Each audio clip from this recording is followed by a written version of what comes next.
Olá! Nesta unidade iremos abordar os principais fatores que condicionam a absorção gastrointestinal.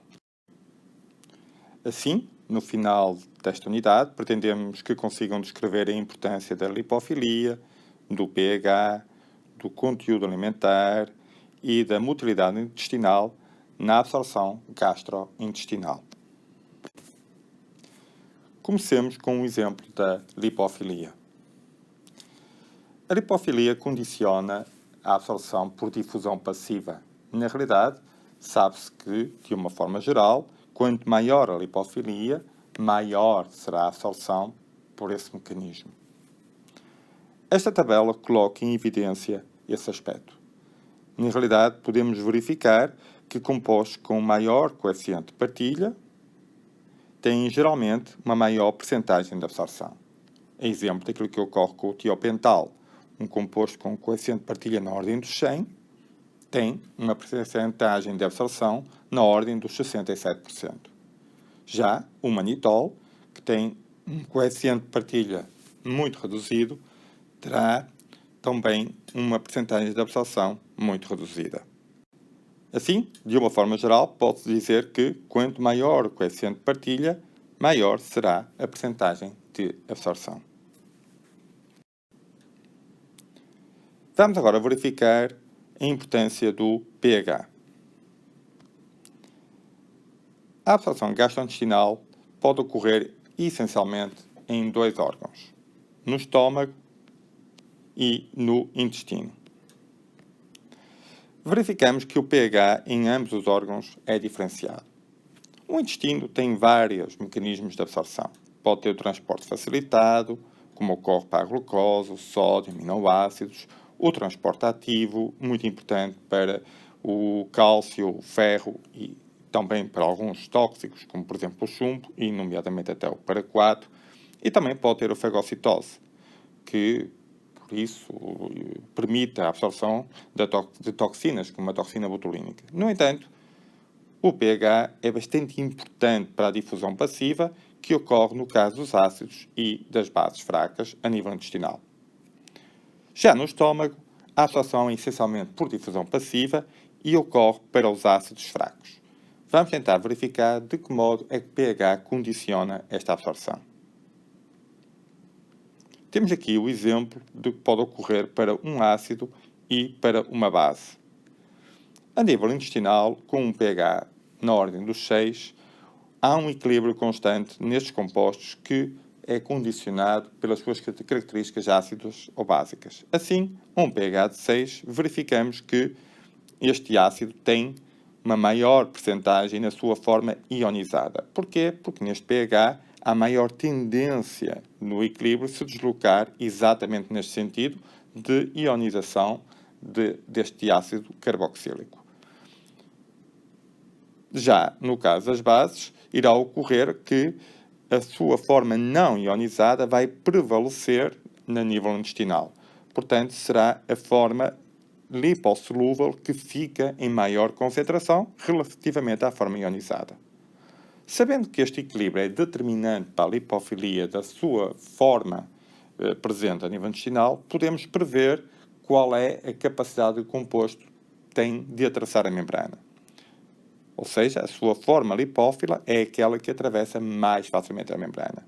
Assim, em termos intestinais, verificamos que temos maior quantidade na forma lipófila no caso das bases fracas.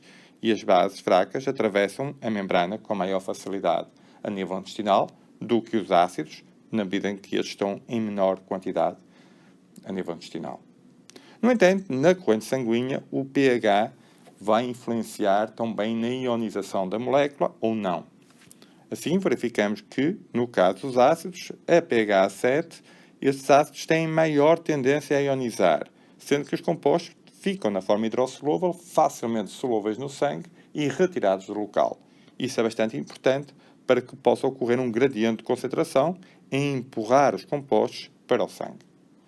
No caso das bases, apesar de elas estarem em maior quantidade na forma lipossolúvel que lhes permite atravessar as membranas, muitas vezes ocorre que no sangue são muito pouco hidrossolúveis, estão essencialmente na sua forma lipossolúvel. Sendo assim, não são facilmente solúveis no sangue e terão maior dificuldade de ser removidas do local, o que diminui o gradiente de concentração. Assim, verificamos que há um compromisso entre a lipofilia para que a molécula atravesse a membrana e a hidrofilia para que as moléculas possam solubilizar-se no sangue. A nível do estômago, a situação é ligeiramente diferente.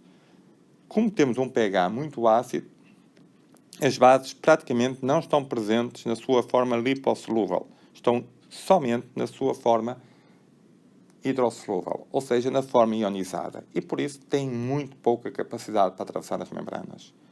Já no caso dos ácidos, a sua forma lipossolúvel é aquela que prevalece e que por isso é rapidamente absorvida a nível do estômago. Sendo assim, o estômago é um órgão essencial para a absorção de ácidos fracos. Vamos ver então agora outros fatores que também podem condicionar a absorção gastrointestinal. A presença de alimentos. A presença de alimentos pode, por um lado, facilitar a absorção de xenobióticos que fiquem dissolvidos, por exemplo, na gordura, mas pode também atrasar esses xenobióticos na medida em que muitas vezes atrasam a presença de alimentos, atrasa a sua passagem para o intestino onde os xenobióticos possam ser absorvidos. E esse atraso, muitas vezes, é importante em casos de intoxicação, porque permite a lavagem gástrica. A presença de compostos ou de fármacos como salicylatos ou então mesmo ferro pode de alguma forma também condicionar a absorção.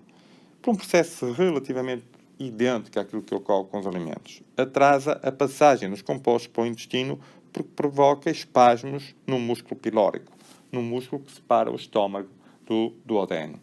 E assim temos uma situação de que esse atraso leva da passagem dos compostos para o intestino leva a um atraso no processo de absorção.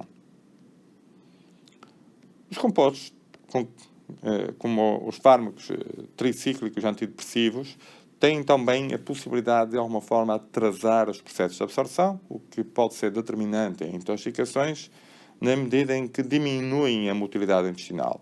Diminuindo a motilidade intestinal, o composto geralmente fica muito concentrado numa determinada zona do intestino, não se vai espalhando ao longo do intestino e com isso não consegue aproveitar a grande área de absorção, o que também atrasa a absorção.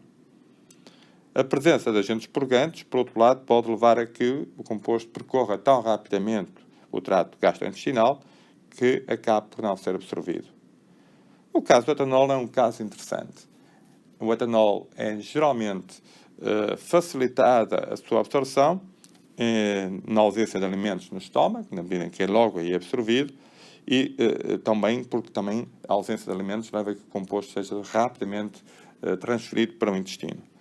O etanol é facilitada a sua absorção se tivermos uma diluição na cerca de 20% e também se for carbonado, ou seja, o champanhe acaba por levar a uma maior rapidez da absorção do álcool e daí também aos seus efeitos, como de alguma forma é conhecido pela nossa sociedade. Espero que tenha de alguma forma contribuído para um esclarecimento dos principais fatores que condicionam a absorção gastrointestinal. Obrigado pela vossa atenção.